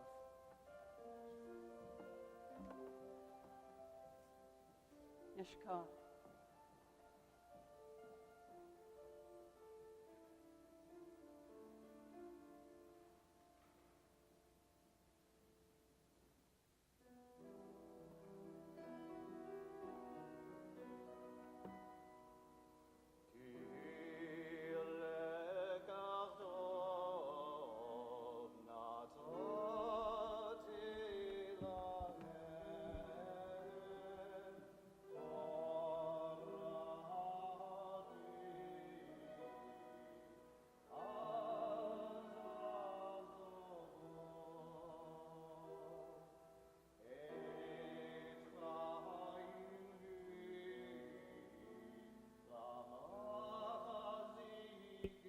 ba vetom khecha merusha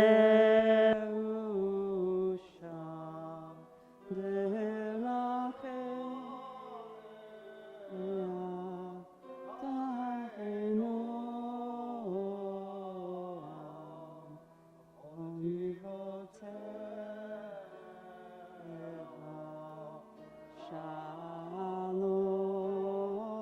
Shalom Hashiveh Adonai Lecha Adem Yameinu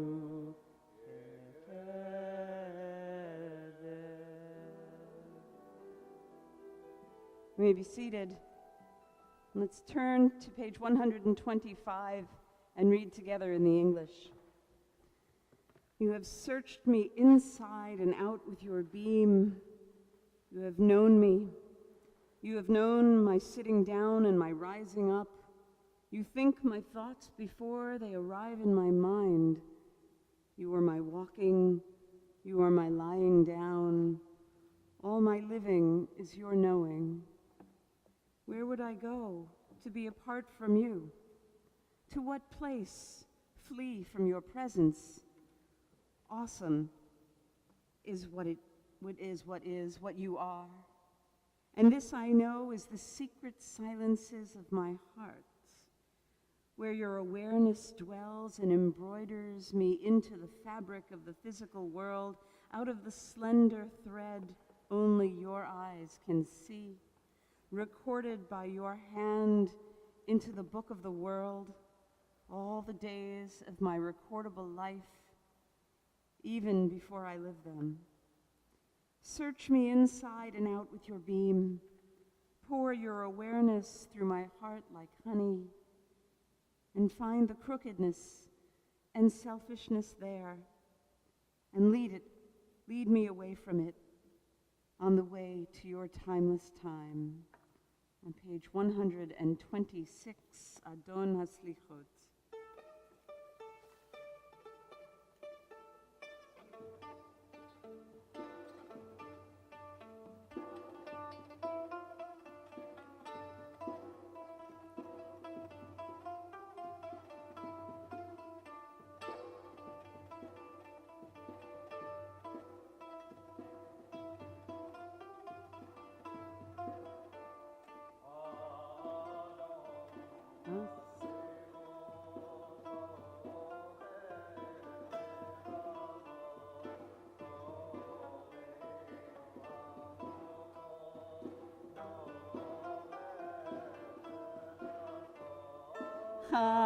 Hatanu lefanecha rachem aleinu.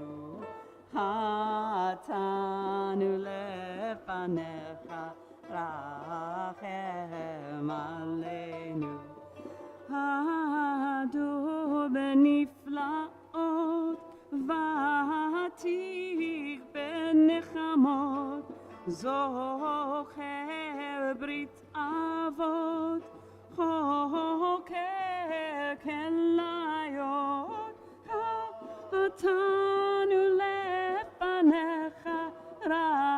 rachem aleinu, atanu lefanecha, rachem aleinu, tohu meitiv labrio, yodeh kol nistarot, kovesh avonot, lover tzedakot, katanu lefanecha, rachem leinu, katanu lefanecha, rachem aleinu.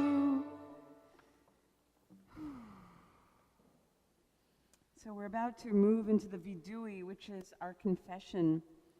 And traditionally, we offer these words in the plural. And we know that we've got to do it in the plural because we're not all guilty of each of these things. But when we say it together in the plural, it allows each of us to be able to confess to anything, whether it be on behalf of ourselves or for others. But before we do that, I'd actually like to take a few moments to read privately pages 128 and 129. Privately.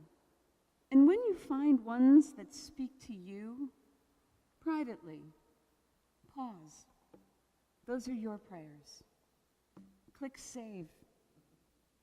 Send them up, send them out with your intention for tshuva.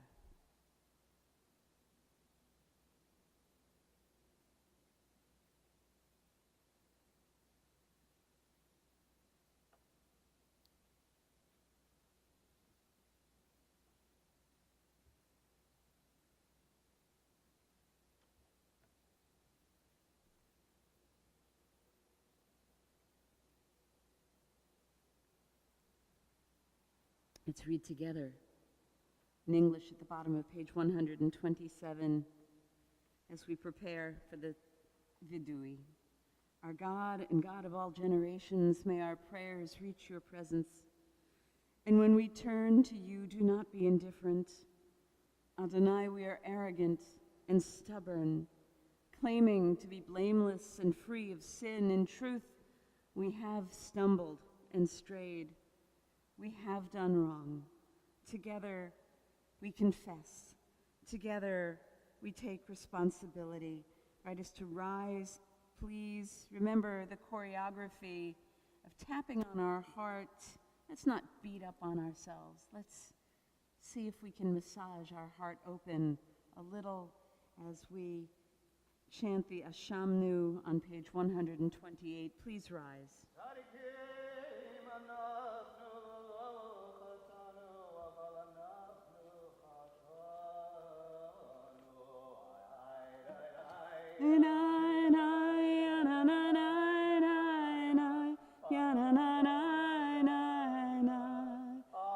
Ashamnu, Agadnu, Gazalnu, Dibarnu Dofi, Yananai,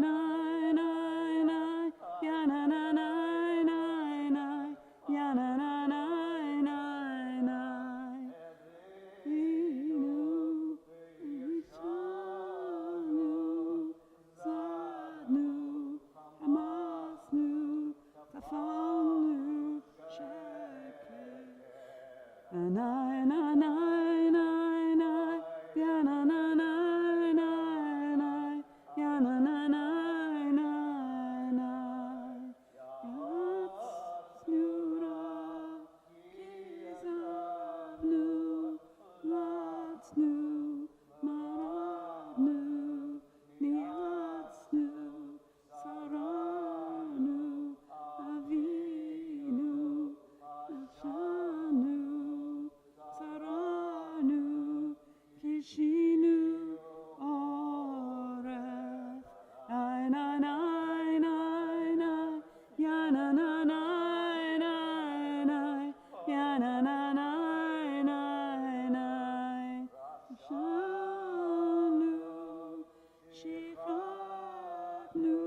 remain standing if you're able. We're at the top of page 130. Al het shechatanu lefanecha, under duress and by choice.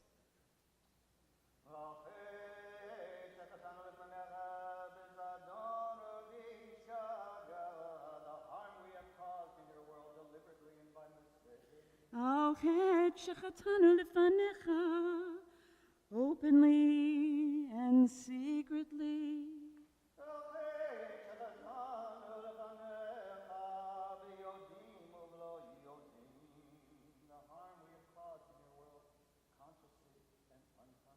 Al het shechatanu lefanecha, the ways we have wronged you by hating without cause.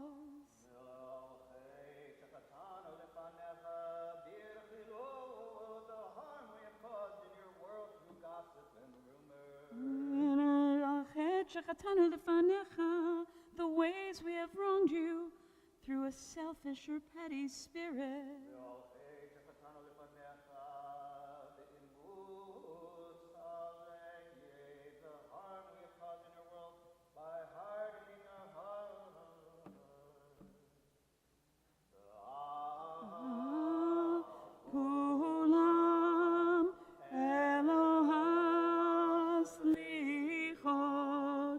Slach lanu, chalanu, kaper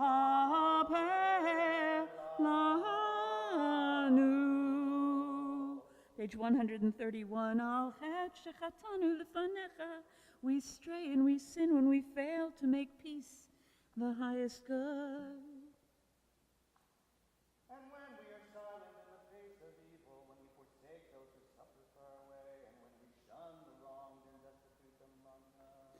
When we diminish God's image through violence or indifference, and when we fail to take care of those who depend on us. When we engage in slander, deceit, and when we distort the truth for personal gain. When we judge others rashly, unfairly, and when we stoke the fires of communal strife.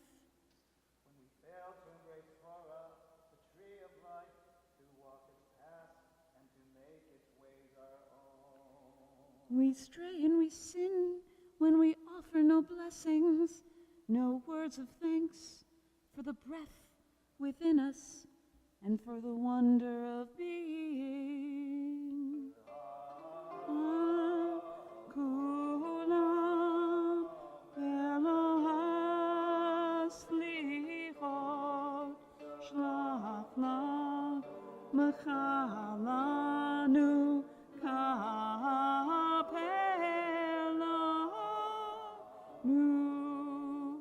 Please be seated and turn to page 134.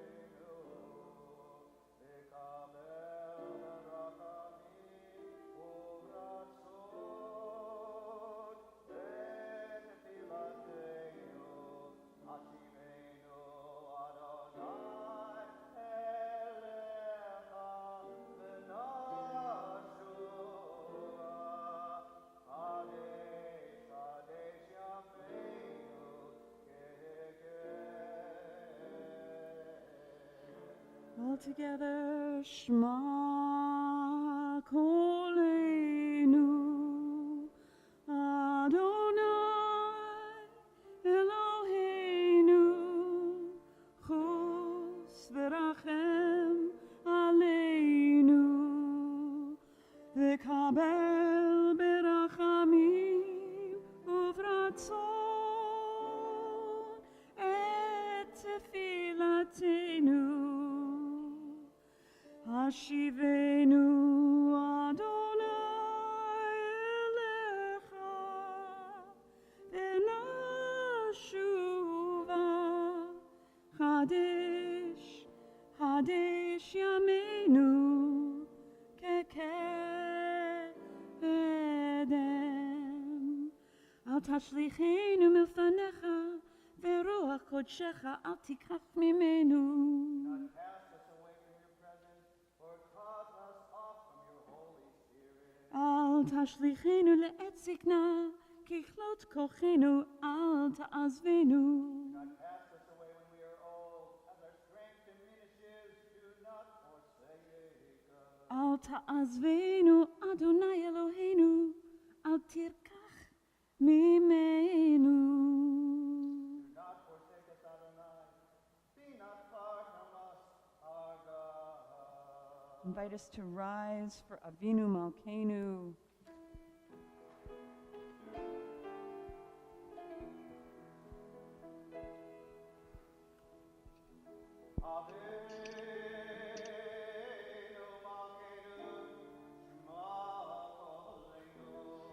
Avinu Malkeinu, we have strayed and sinned before you. Avinu Malkeinu, chatanu lefanecha. Avinu Malkeinu, chamol aleinu. Avinu- Aleinu v'tapeinu. Avinu Malkeinu, have compassion on us and on our families. Avinu Malkeinu, kalei yadeve v'chereb rav me'aleinu. Avinu Malkeinu, halt the onslaught of sickness, violence, and hunger. Avinu Malkeinu, kalei kol tzal al mastin me'aleinu. Avinu Malkeinu, halt the reign of those who cause pain and terror.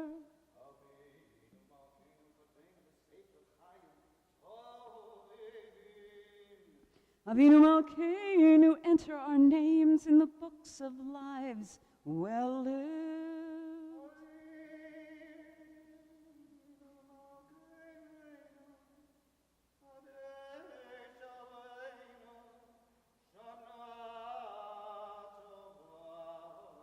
Avinu Malkeinu, renew us for a year of goodness.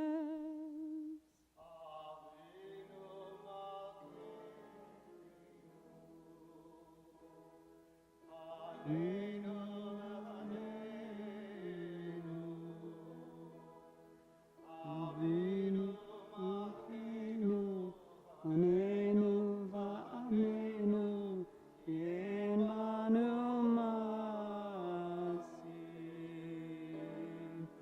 Atzei imanu, tzedaka v'chesed. Atzei imanu, tzedaka v'chesed, v'hoshienu. Avinu Malkeinu,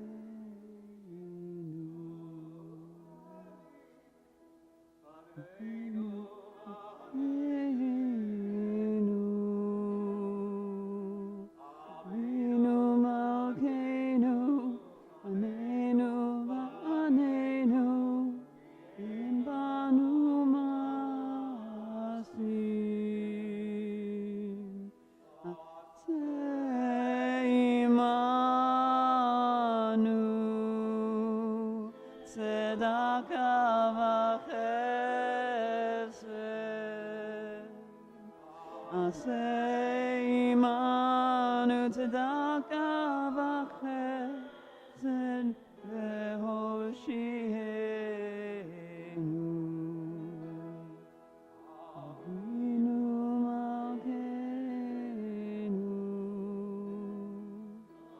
Enu Anenu. Avinu Malkeinu, Anenu va'anenu, yen banu masim.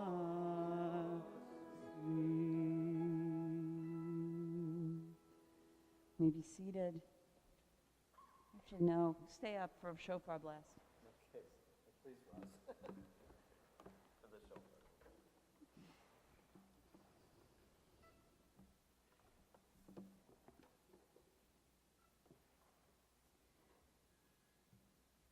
Tkiah Kia. Tiet Kia Gadola.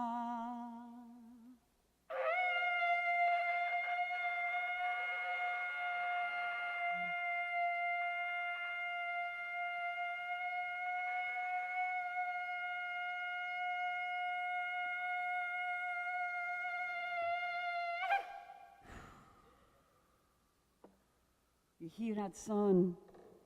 Adonai Eloheinu Ve'Elohei Avotenu Ve'imotenu, may it be your will, Adonai, our God and God of our ancestors, that we are inscribed and ultimately sealed in the book of life for a year of health, of prosperity, of meaning, and of good.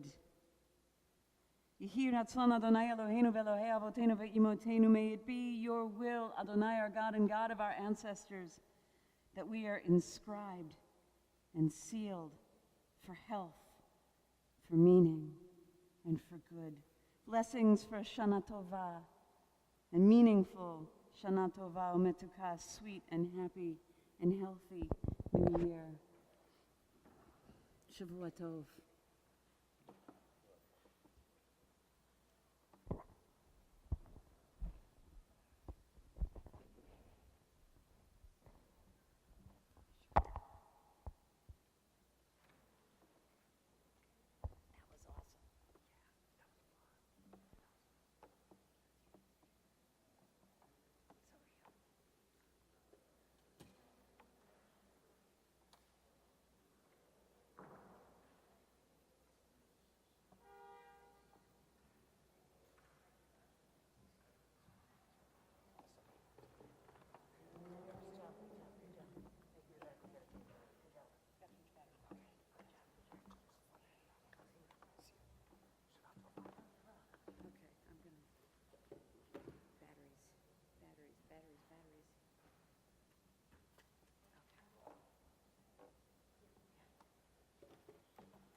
Batteries.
Isn't he wonderful?